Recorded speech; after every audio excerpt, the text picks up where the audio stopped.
Pagkaraan ng ilang sandali, nagtanong si Vlad, sinabi niya ang bakasyon. Sumang-ayon si Joseph at nagtanong kung inimbitahan siya sa Connor House. Nagulat si Vlad at tinanong kung paano niya nalaman. Sabi ni Joseph, mabilis na kumakalat ang tsismis, pinag-uusapan ito ng estudyante ni Sir Gregory kahit saan. Sa isip, bumuo si Vlad ng chain kung paano nakarating sa kanya ang balitang ito at wala siyang sinabi tungkol dito. Sabi ni Joseph, plano na niyang bigyan siya ng day off. May mapupuntahan din siya, kaya wala siyang dahilan para hindi siya payagan. Nagpasalamat si Vlad sa kanya at tumingin kay Jaeger na nakatayo sa tabi niya. Nakapikit ang mata nito at kalmado ang ekspresyon ng mukha. Napansin ni Joseph na kakaiba ang reaksyon ng dalawa sa isa't isa at wala siyang sinabi. Naisip niya na may maliit na ngiti na tila may nangyari sa pagitan nila. Madali niyang maalis ang awkwardness, ngunit kailangan niyang igalang ang kanilang relasyon. Tiningnan sila ni Vlad na may pagkadismaya at naisip na nakakabigla ito. Siguro kailangan niya magbigay galang at umalis. Sabi ni Jaeger, kahit na bakasyon, hindi dapat kalimutan niya ang kanyang espada. Medyo nagulat si Vlad at sumang-ayon sa kanya. Sabi ni Jaeger, siya lang ang makakaalam tungkol sa araw na walang training. Ngunit kung liliban siya ng isang linggo, malalaman ng iba. Naisip niya na hindi siya isa sa mga liliban sa training dahil lang hindi niya sinabi ito. Ngunit kailangan niyang kontrolin ang ganitong mga sandali upang hindi siya maliga. Sabi niya, magkikita sila pagbalik niya. Masayang sumang-ayon si Vlad sa kanya. Sabi ni Joseph, hindi pa rin siya dapat magkaroon ng mataas na pag-asa para sa kabayo. Dahil napakahirap ng kanyang problema kahit para sa House of Connor. Dapat niyang alamin ang dahilan kung bakit hindi siya gusto ng mga kabayo. Kung may ilang mas friendly, dapat niyang alamin kung anong rehiyon sila nagmula. Nakatayo si Vlad na nakalagay ang mga kamay sa likod niya at sumang-ayon sa kanya. Sabi ni Joseph, maaari na siyang umalis, magkikita sila sa loob ng isang linggo. Sumang-ayon siya at nagsimulang umalis, ngunit huminto nang sinabi ni Joseph na hindi na niya kailangang magdala ng regalo. Tumingin si Vlad sa kanya, na nakatayo sa pinto, at sinabing iisipin niya iyon. Nagtaka siya, ibig bang sabihin nito ay kailangan niya ng regalo. Umalis siya sa silid at malakas na nag-isip si Joseph tungkol sa bahay ng Connor. Sabi ni Jaeger, kung magiging maayos ang lahat, maaari silang maging magkaibigan. Sabi ni Joseph, marahil. Parehong talaga silang namumukod-tangi. Tumingin si Jaeger sa kanya at nagtanong kung hindi nila siya kailangan. Nanahimik siya habang iniisip ito at sinabi na siya ay ang uri ng tao na magtatanong kung may kailangan siya. Ngunit hindi niya ito ibibigay. Pagkaraan ng ilang sandali, nakatayo si Vlad na may nalilito at hindi nasisiyahang ekspresyon sa kanyang mukha. Tiningnan siya ni Oksana at sinabing napakagandang kulay nito. Bagay na bagay ito sa leather armor. Napakalakas niya, kaya bagay sa kanya ang anumang suot niya. Medyo namula si Vlad dahil sa hiya at nagpasalamat sa kanya. Nagtanong si Lady Oksana kung pupunta ba siya sa bakasyon sa Connor House. Kapag inimbitahan mo ang isang tao na bumisita sa iyo, kailangan mong magmukhang pinakamahusay. Magalang na huwag punahin ang kanyang mga magulang. Lumapit siya sa kanya at tinanong, hindi niya dapat payagan na punahin siya. Nagulat si Vlad sa ganito at pareho silang tumingin sa isa't isa sa loob ng ilang segundo. Namula siya dahil sa hiya at sumang-ayon kay Lady Oksana. Sabi ni Oksana na pagkatapos ng bakasyon ay kukuha siya ng guro para sa kanya. Isang pagkakamali, ang paraan ng pagkuha niya ng panyo mula sa kamay ni Lady Alicia gamit ang kanyang kamay, ay sapat na. Hindi ba? Labis na nahiya si Vlad dahil naaalala niya ito at humingi ng tawad para dito. Sabi niya, ang pagiging kabalyero ay ginagawa siyang honorary nobleman at dapat din siyang kumilos ng naaayon. Sumang-ayon siya at sinabing iisipin niya iyon. Nagdala ang katulong ng basket. Sabi ni Oksana na dapat dalhin niya ito. Mayroong maraming lemon sa basket na ito at sinabi niya na dinala ito ni Joseph. Hindi magalang na dumating na walang dala. Yumuko si Vlad at sinabing nagpapasalamat siya sa kanyang pag-iisip. Sinabi niya na may mabait na ngiti na siyempre dapat siyang magkaroon ng magandang pahinga at bumalik. Pagkaraan ng ilang sandali, umalis si Vlad sa silid na may basket sa kanyang mga kamay at isinara ang pinto sa likod niya. Tumingin siya sa kanyang refleksyon sa bintana at walang sinabi. Naalala niya ang kanyang nakaraang sarili at naisip na pakiramdam niya ay wala siya sa lugar. Sabi niya, nakasuot siya ng mga damit na hindi bagay sa kanya. Naalala din niya si Zemina at nagtaka, nasa monastery ba siya ngayon? Nagsimula siyang maglakad at nagtaka, ano kaya ang ginagawa niya? Sigurado siya na siya, tulad niya, ay nagsusuot ng damit na hindi bagay sa kanya. Kasabay nito sa monastery, may nagsabi na sa Bayezid House ay may isang estudyante na naging sikat. Narinig niya na naglabas siya ng aura sa dermal. Totoo yun at narinig niya na napakagwapo niya. Siya ay blonde na may asol na mga mata. Si Zemina, na nagmumap ng sahig sa tabi nila, ay narinig ito at agad na huminto. Sinabi ng mga babae na marahil ay mula siya sa isang maharlikang pamilya. Naglalabas ng aura sa ganoong murang edad. Maaari siyang maging knight ng North. Tumingin si Zemina at naisip na ibig sabihin nito ay malamang na ibang tao ito. Pagkatapos ng lahat, hindi siya maaaring magtagumpay ng napakabilis. Masaya siya kung buhay at maayos lang siya. Tiningnan siya ng mga babae na may hindi nasisiyahang ekspresyon sa kanilang mga mukha at sinabi ng isa sa kanila na dapat siyang magpatuloy sa trabaho. Paano siya naglakas loob? Mag-slack off kapag hindi siya tumulong sa anumang paraan. Kailangan niyang magtrabaho para dito sa buong buhay niya. Kailangan niyang tapusin ng mabilis at hugasan ang mga pinggan kung ayaw niyang makuha ito mula sa abas. Umalis sila at sinabing wala siyang mapupuntahan at walang sinuman na mapupuntahan. Hindi masakit na masanay sa manual labor ng maaga. Aalis sila, at dapat niyang tapusin bago magtanghali. Sinabi ni Zemina na may maliit na ngiti na tila natuto siyang mabuti mula sa Rosa Smile. Nawala ang ngiti sa kanyang mukha at nalunod siya sa mga alaala. Sinabi ng matandang babae na hindi lahat ay maaaring makapasok sa kanilang monastery. Ito ay isang lugar na malapit sa Diyos. Hindi sila maaaring tumanggap ng mga batang babae na nagtrabaho sa maruming lugar. Sinabi ni Marcella na lahat sila ay birhen. Tiningnan sila ng bishop. Sinabi ng matandang babae na anyway hindi nila sila maaaring tanggapin ng biglaan. Wala siyang oras upang tapusin dahil nagtanong si Marcella kung bakit hindi.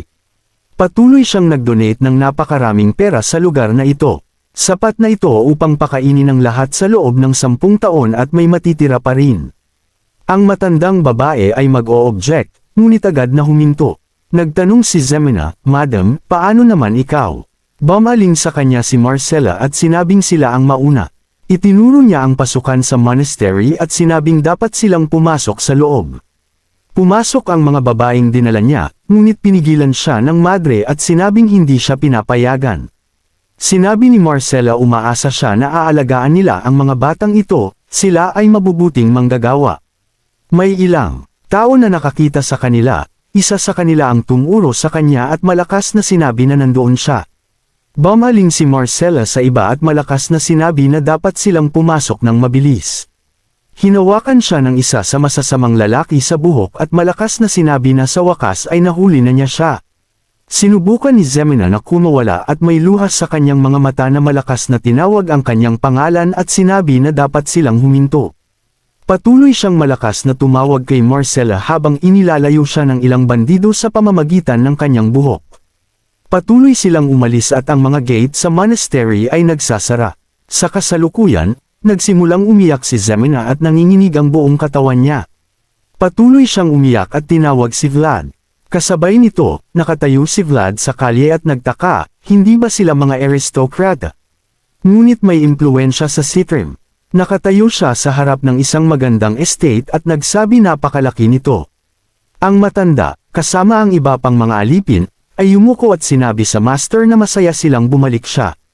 Nagulat si Vlad nang tumakbo si Portly patungo sa kanya na may masayang ekspresyon sa kanyang mukha at tinawag ang butler. Niyakap niya ang matandang ito at malakas na sinabi na matagal na silang hindi nagkita at namimiss niya ito. Sinabi ng butler na napakasarap na makita siya pagkatapos ng mahabang panahon. Nagtanong si Portly na may masayang ngiti, nasaan ang kanyang ama.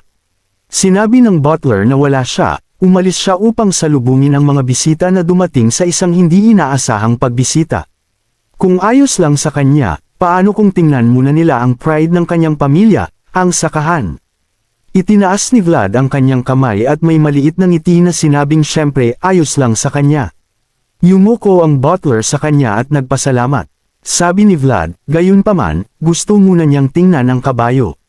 May mataas siyang inaasahan. Sinabi ng butler na may friendly na ngiti na siyempre. Ipapakita ng pinuno ng pamilya ang pinakamahusay na mga kabayo. Nagsimula siyang maglakad at hiniling sa kanilang sumunod sa kanya. Pagkatapos ng ilang oras, nang dumating sila sa tamang lugar, ang mga kabayong nakatayo doon ay tumingin kay Vlad ng may matinding takot. Dahil sa matinding takot, ang ilang kabayong ito ay nagsimulang tumakbo palayo sa kanya. Lahat ng iba pang hayop na nilapitan niya ay nagsimula ring tumakbo palayo sa kanya dahil sa matinding takot. Ang tatlo sa kanila ay nakatayo lang at walang sinasabi. Tumingin si Vlad sa ibaba na may napakalungkot na ekspresyon sa kanyang mukha at nag-iisip. Hindi lang ba ang mga kabayo, kundi pati na rin ang mga riding bulls ay takot sa kanya. Ngunit bakit pati ang mga tupa ay tumatakbo rin? Tiningnan siya ng butler na may nag-aalalang tingin at sinabing mukhang seryoso ang lahat. Sinubukan na ba niyang pumunta sa simbahan? Sinabi ni Vlad na hindi siya sinumpa, siniguro ni Father Andreas para sa kanya. Nagulat ang butler sa sinabi nito at humingi sa kanya ng kapatawaran. Tiningnan niya ang isang kawan ng mga kabayo sa malayo at naisip na pinapatay siya nito. Ano ang punto ng paggamit ng aura?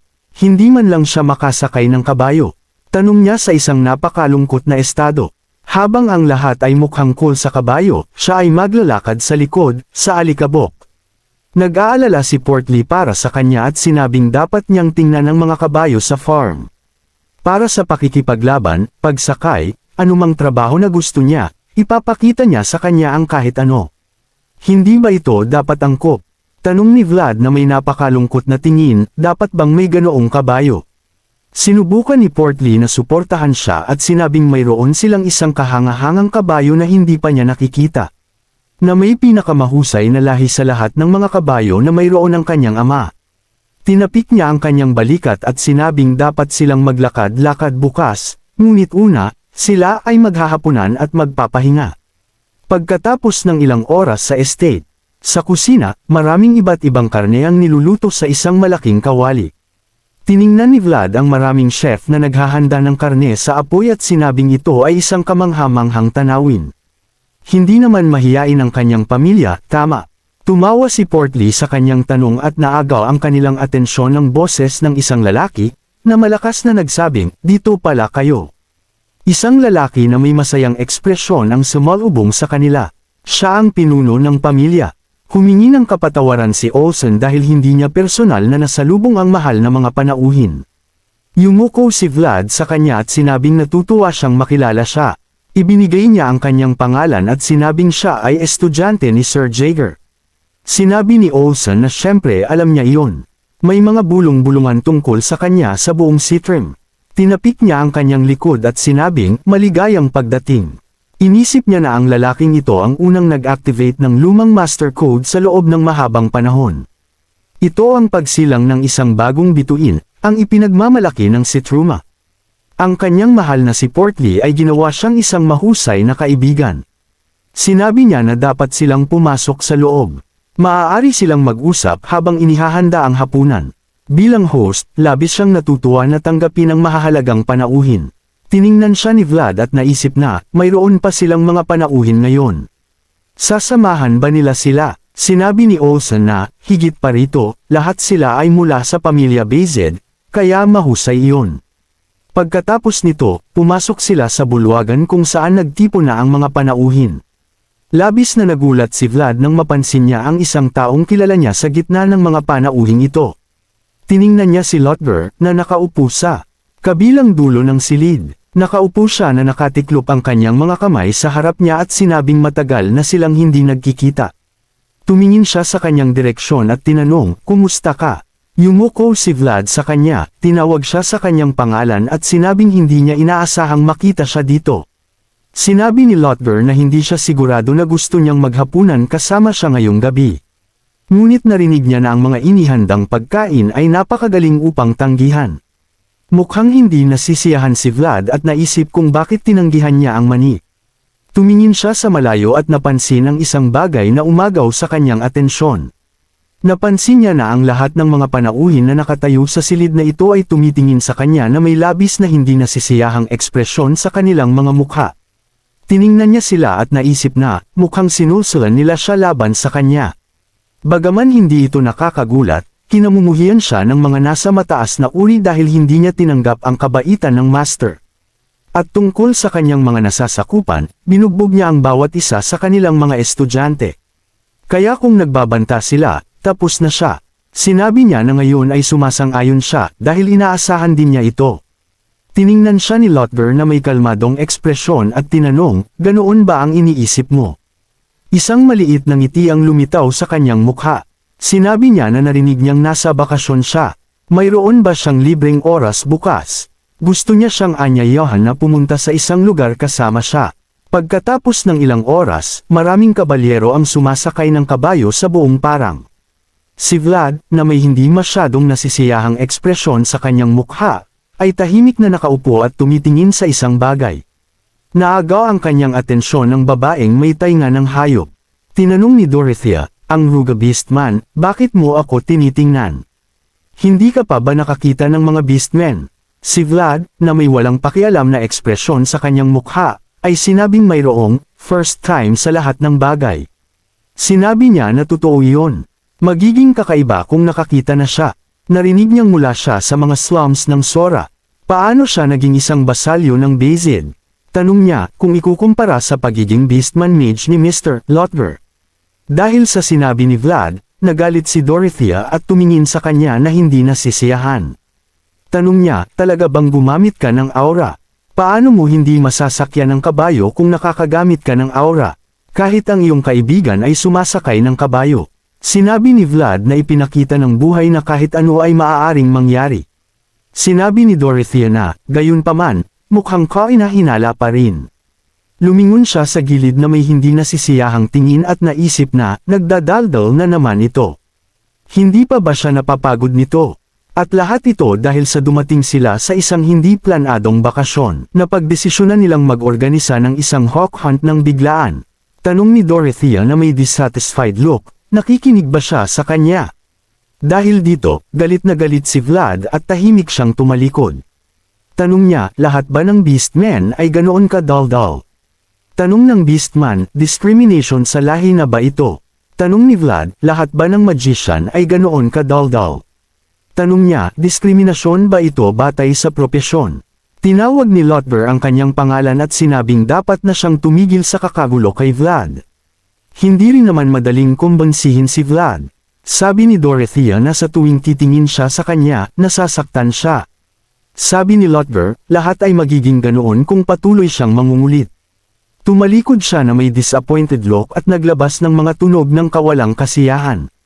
Isa sa mga kabalyero ay tumuros sa lugar at nagtanong sa Lord, paano naman ito? Tiningnan ni Lotger ang tinuturo niya at sinabing maganda iyon. Open area, para makita ang buong paligid. Sabi ni Portly na mukhang dito sila mangangaso. Tiningnan ito ni Vlad nang walang interes at walang sinabi. Tiningnan niya ang mga knight at naisip na hindi niya iniisip na nagpaplano silang mangaso. Pagkatapos ng lahat, hanggang ngayon ay hindi pa nila inilalabas ang lawin mula sa hola. Tinuro ng kabalyero ang isang grupo ng mga taong naglalakad sa malayo at sinabi sa master na dapat siyang tumingin doon. Tiningnan din ni Lotger ang mga taong ito at sinabing swerte sila. Hindi siya makapaniwala na may mga peregrino siya na nakita dito. Tiningnan niya ang mga kabalyero at sinabing dapat nilang itaas ang watawat at babalaan sila sa kanilang intensyon upang hindi nila isipin na nasa panganib sila. Agad-agad, ginawa ng mga sundalo ang sinabi niya at sinabi ni Lotger na ngayon ay kailangan nilang hanapin ang biktima. Kasabay nito, mayroong malaking pulutong ng mga kabayo sa halamanan. Napansin ng itim na kabayo ang isang bagay na kakaiba, na nagpakaba sa kanya. Ito ay nangyari dahil sa isang malaking halimaw na gumagapang sa ilalim ng lupa.